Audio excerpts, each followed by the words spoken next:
বিয়ের ব্যাপারে রাসূল বললেন এক জায়গাতে এমনি করে যে তোমরা সমস্ত কাজগুলি যা করবা তা তাড়াহুড়ো করো না। তাড়াহুড়ি কাজ হচ্ছে শয়তানি কাজ, কিন্তু তিনটা কাজ খুব তাড়াতাড়ি করো। রাসূল আকরাম সাল্লাল্লাহু আলাইহি সাল্লাম বলেন ওই তিনটা কাজে মোটেও দেরি করো না। একটি কাজ হচ্ছে যখন সালাতের ওয়াক্ত হয়ে যাবে, নামাজের ওয়াক্ত হয়ে যাবে, তখন তাড়াতাড়ি করে নামাজ আদায় করে নাও, সালাত আদায় করে নাও, দেরি করো না। আর যখন তোমাদের ছেলে মেয়েরা বড় হয়ে যাবে, বালিগা হয়ে যাবে, তখন তার বিয়ে তাড়াতাড়ি করে দিয়ে দাও। সুবহানাল্লাহ বলে।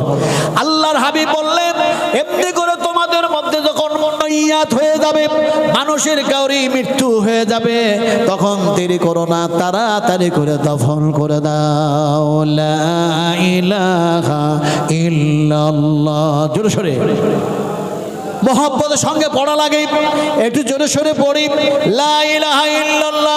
এই জন্যই পড়বেন, রাসূল কারীম সাল্লাল্লাহু আলাইহি ওয়াসাল্লাম বলেছেন যত বেশি করে কলমার জিকির করবা, মওতের সময় কলমা পড়া সহজ হয়ে যাবে। এই জন্য ওই সেন্সে আমরা একটু মোহাব্বতের সঙ্গে বলি সুবহানাল্লাহ, আলহামদুলিল্লাহ, লা ইলাহা ইল্লাল্লাহ, লা ইলাহা ইল্লাল্লাহ, লা ইলাহা ইল্লাল্লাহ, মুহাম্মাদুর রাসূলুল্লাহ সাল্লাল্লাহু আলাইহি ওয়াসাল্লাম।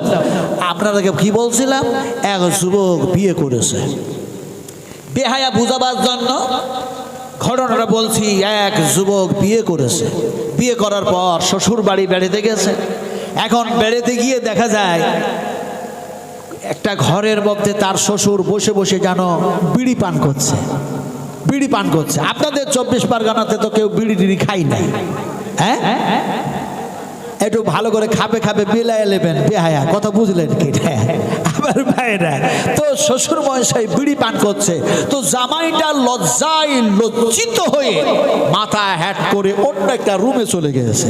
এমন সময় ওই রুমে গিয়ে সে যখন খাটে বসেছে, তার স্ত্রীকে তার হাতটাকে চপ করে ধরেছে। ধরার পরে স্ত্রী বলছে তুমি এত বড় বেহায়া কখন থেকে হলে? তো জামাইটা বলছে আমি তো কোনো ভুল টুল করি নাই, আমি বেহায়া কেমন করে হলাম? ওর স্ত্রী বলছে বেহায়া নয় মানে? ওই ঘরে তোমার শ্বশুর আব্বাজি বসে আছে, তুমি সালাম না দিয়ে এই রুমে চলে আসলে তো তুমি বেহায়া না? স্ত্রীর কথা শুনে স্বামী মনে মনে সারা রাত চিন্তা করে আর বলে আহারে, সে বিড়ি পান করছে বলে আমি লজ্জায় মরি, তাই আমি সালাম দিতে পারলাম না, এই রুমে চলে আসলাম লুকায়া। কিন্তু তোর তো আব্বা দেখলো যে জামাই বাবু বাড়িতে আসছে, তো আমি আর বিড়িটা পান করব না, খাবো না, ফেলে দিই। অথচ সে বিড়ি টানতেই থাকলো, খেতেই থাকলো, অথচ তোর বাপ একটু কোনো বেহায়া হলো না, আর আমি বেহায়া হয়ে গেলাম। এই চিন্তা করতে করতে রাত্রি পার করেছে। এখন রাত্রি পার হয়েছে, সকালবেলা হয়েছে। এখন যুবকটা বলছে, জামাইটা বলছে দেখো অর্ধাঙ্গিনীজি, বাড়িতে প্রচুর পরিমাণে কাজ আছে, এসছিলাম মনে হয় কিছুদিন থাকবো, বেড়াচাড়া করবো, কিন্তু সম্ভব হলো না। পুনরায় আবার পরবর্তী সময় আসার চেষ্টা করবে, এখন বাড়ি যাওয়া লাগবে। বাড়ি চলে গেল। কিছুদিন পর আবার শ্বশুর বাড়ি আসছে বেড়াতে। এমন সময় পথে সে রাস্তায় চলছে, পথ অতিক্রম করছে, আর আল্লাহকে ডাকছে আর বলছে আল্লাহ তুমি তো আবার শ্বশুর বাড়ি আমাকে নিয়ে যাচ্ছ, কিন্তু বেহায়ার মতো কাজ আর করায়ও না, হায়াওয়ালা কাজ করায়া তুমি ঘরের মধ্যে নিয়ে যাও। কিন্তু সেই দিন হয়েছে কি, এমন সময় দেখা যায় শ্বশুর আর ঘরের মধ্যে বসে বসে বিড়ি পান করে না। ওই যে গেটটা দিয়ে প্রবেশ করবে জামাই বাড়ির বাইরে, সেই গেটের ধারে এখন শ্বশুর যেন পেশাব করতে বসেছে। জামাইটা ওই গেট দিয়ে ঢুকতে গিয়ে সে শ্বশুরের পিছনে দাঁড়ায় বলছে শ্বশুর আব্বাজি আসসালামু আলাইকুম। কথা বুঝেন কি না? এখন এই সালাম দিতে শুরু করেছে, শ্বশুর এখন পেশাব করছে। শ্বশুর বলছে হাই রে পুরা কপাল, এখন আমি মুতবো না তোর সালামের জবাব দেব, কোনটা করি? এখন ইও ঠেলাই পড়েছে, ও ঠেলাই পড়েছে। এখন ওর পেশাব করা শেষ হচ্ছে না, ও সালামের জবাব দিচ্ছে না, আর এ সালামের জবাব না পাওয়া পর্যন্ত আসসালামু আলাইকুম বলতেই আছে, ইও সালাম দেওয়া ছাড়ে না। কথা বুঝেন কি? যখন পেশাব করা শেষ হলো, তখন শ্বশুর মহাশয় বলছে জামাইকে, জামাই বাবাজি তুমি যত বড় বেহায়া, তোমার বাপ মনে হয় এর চেয়ে বেশি বড় বেহায়া আছে। এমন সময় জামাইটা বলছে নতুন জামাই হয়ে থাকবো না, ঝগড়া ঝগড়া করবই ছাড়পোটা। তো শ্বশুরকে বলছে, শ্বশুর আব্বাজি প্রথম দিন আসলাম তো আপনি বিড়ি পান করছিলেন না, আবার আজকে যদি আসলাম তো আপনি পেশাব করছিলেন না, পেশাব করলেন পেশাবের পরে আপনি যেন পানিও নিলেন না, কুলুপটুকু ধরলেন না, তো আমার বাপ বড় বেহায়া না আপনি বড় বেহায়া? জবাব দেন। আমি যুবকটারে বললাম মেদিনীপুরে, তুমি এখন কোরআন পড়তেও জানো না, কোরআনও বুঝো না, অথচ তুমি এখন বেহায়া ছাড়া আর কি হতে পারো যে আমারে বলছো কোরআন ছাড়া হুজুর ওয়াজ জানেন না? এখন যুবকটা বলছে বেয়াদবি হয়ে গেছে, হুজুর মাফ করেন, আপনি কোরআন শুরু করুন। আপনাদের বুঝাইতেছিলাম কি, আপনাদের আমি বলতেছিলাম, সেই কথা বলতেছিলাম, বিশ্ব নবী মুহাম্মদুর রাসূলুল্লাহ সাল্লাল্লাহু আলাইহি সাল্লামের প্রতি যে বিশ্বাস, কোরআনের প্রতি যে বিশ্বাস, এক বেয়াদব বেহায়া নির্লজ্জ সে নবী দাবি করেছে। জুলমুন নাউযুবিল্লাহ। এখন সে নবী দাবি করল, উম্মতেরা বলল আপনি কি নবী? সে বলল আমি নবী। বলে কেমন করে আপনি নবী, তার প্রমাণ করতে হবে। বলে মুহাম্মদ সাল্লাল্লাহু আলাইহি সাল্লামের নাম মুহাম্মদ ছিল, এতে কোনো সন্দেহ নাই, কিন্তু আমার নাম হচ্ছে গোলাম মাহমুদ মির্জা, আমার নাম আহমদ, আমার নামটাও কোরআনের মধ্যে এসেছে। এখন কথাটা হচ্ছে মুহাম্মদ সাল্লাল্লাহু আলাইহি সাল্লামের নাম কি শুধু মুহাম্মদ? মুহাম্মদ সাল্লাল্লাহু আলাইহি সাল্লামের নাম অনেক নাম আছে, আপনারা আমার বক্তৃতার মাধ্যমে শুনতে পাবেন ক্যাসেট থেকে, সে আমি বর্ণনা করেছি, আমি আজকে নতুন করে আর বর্ণনা করব না। নবীর নাম আহমদও আছে, জোরে বলুন সুবহানাল্লাহ। কিন্তু গোলাম মাহমুদ মির্জা বেহায়া নির্লজ্জ কমার্শিয়াল কুকুরটা বলল যে আমি নাকি নবী, জোরে বলুন নাউযুবিল্লাহ। এখন নবী বলার পরে উম্মতকে বুঝালো আমার উপরে কোরআনের আয়াত নাজিল হয়েছে জানো? ওরা বলল যে কেমন আয়াত নাজিল হয়েছে? मुझे मंजूर नहीं है कि मैं तेरे शिकायत करूं, मुझे मंजूर नहीं है कि मैं तेरे शिकायत करूं, बात ही से बात निकल आती है तो मैं क्या करूं। কুলের কথা খুলে বলার ইচ্ছা করে না, একটি কথা বলতে গিয়ে আরেকটি কথা মনে পড়ে যাচ্ছে, রিমোট নেই, জিবা কন্ট্রোল করতে পারছি না। আপনাদেরই যেন কলকাতা সংলগ্ন একটা জায়গা শান্তিপুর বলে একটা জায়গা আছে না? এই শান্তিপুর হাই স্কুল ময়দানে আমি একদিন বক্তব্য রাখছি আপনার 2012 কিংবা 13 সালে, কথা বুঝলেন কিনা?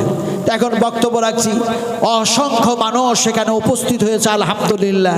হঠাৎ যেন দেখা যায় একটা মানুষ পাগড়ি টাগড়ি মাথায় লাগায়া যেন খাড়ো হয়ে গেছে, দাঁড়ায় গেছে।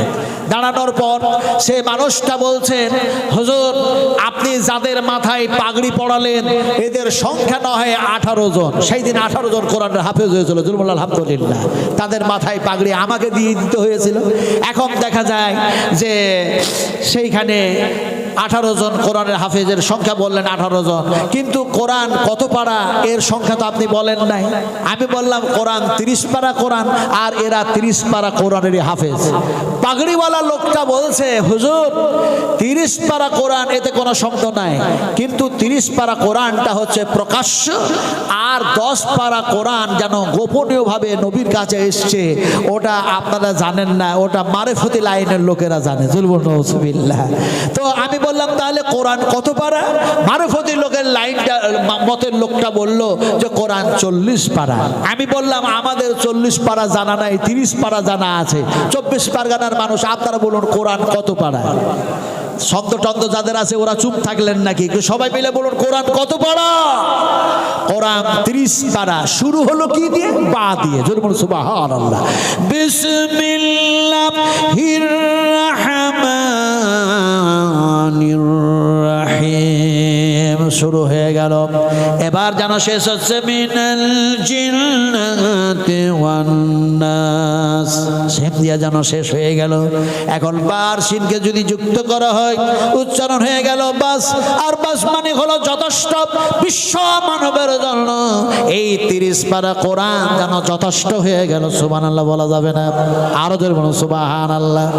এখন মারফতি লাইনের লোকটা যেন দাঁড়ায় বলছে কোরআন 40 পারা। আমি ওকে বললাম ভাই 40 পারা কোরআন তো আমার জানা নাই, তো তুমি যদি জানো যে 40 পারা কোরআন, তাহলে ওই গোপনীয় 10 পারার মধ্যে থেকে একটা কোনো আয়াত পড়িয়ে শোনাও। তবে আয়াত পড়ার আগে তোমাকে কারণ দর্শাতে হবে যে আয়াতটা কি কারণে নাজিল আল্লাহ করেছিল। তো মারফতি লাইনের লোকটা বলছে যে দেখুন এই যে তাঁত চলতেছে আমাদের শান্তিপুরে, এখন গোটা পৃথিবীর মানুষ উলঙ্গ, সুতো না হয় আসলো, কাপড় না হয় তৈরি হবে, কিন্তু এই তাঁত তাঁতওয়ালারা কাপড় বানাবে কিভাবে? সলিটা তাঁতের যে জায়গাটা সেটা আগে ডান দিকে যাবে না বাম দিকে যাবে, তারপরে গর্ত। এখন তো মেশিন সাহায্যে যেন তৈরি করা হচ্ছে, তখন এরকম হতো না, হাতেই তাঁত চালাতে হতো। ফলে যেন মাটির মধ্যে গর্ত আছে, দুইটা লাঠির দুই দিকে যেন যেন এমনি করে যেন দেখা যায় দড়ি বাঁধা আছে। তো ওই লাঠিটাতে আমরা আগে ডান পাটাতে চাপ মারবো না বাম পাটাতে চাপ মারবো, সুতাটা আগে ডান দিকে যাবে না বাম দিকে যাবে। বিরাট এক সমস্যায় পড়লো তাঁত চালানোওয়ালারা। তাই আল্লাহ সে সময় সমস্যার সমাধান করার জন্য আয়াত নাজিল করলেন। আমি বললাম সর্বনাশ, তোমার যুক্তি তো খারাপ না, যুক্তি তো ভালোই দেখিয়েছো, তাহলে আয়াতটা এবার শোনাও। সে বলছে আয়াত সে সময় নাজিল হলো, আসা লাং লাং ফাসা লাং লাং ভাবে আইয়ে ভাবে গাইয়ে ভাবে থপ থপ ভাবে থপ থপ। সর্বনাশ, চিন্তা করুন অবস্থাটা কি। যারা বিহায়া হয়, বেয়াদব হয়, নালায়েক হয়, তারা কিভাবে যেন এমনি করে দেখা যায় ঈমান নষ্ট করার জন্য কথা বলে থাকে। এখন সে এই কথা বলল, আমি তারে বললাম ভাই, আল্লাহ পাক তিনার মুখ দিয়ে তিনার কালামগুলিকে জিবরিল মারফতে এ ভাষায় কখনো বিশ্ব নবী মুহাম্মদুর রাসূলুল্লাহ সাল্লাল্লাহু আলাইহি ওয়াসাল্লামকে জানানো হয় নাই।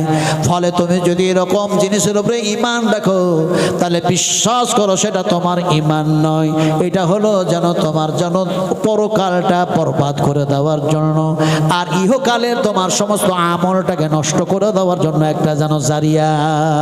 কথা বুঝতে পেরেছেন কি না?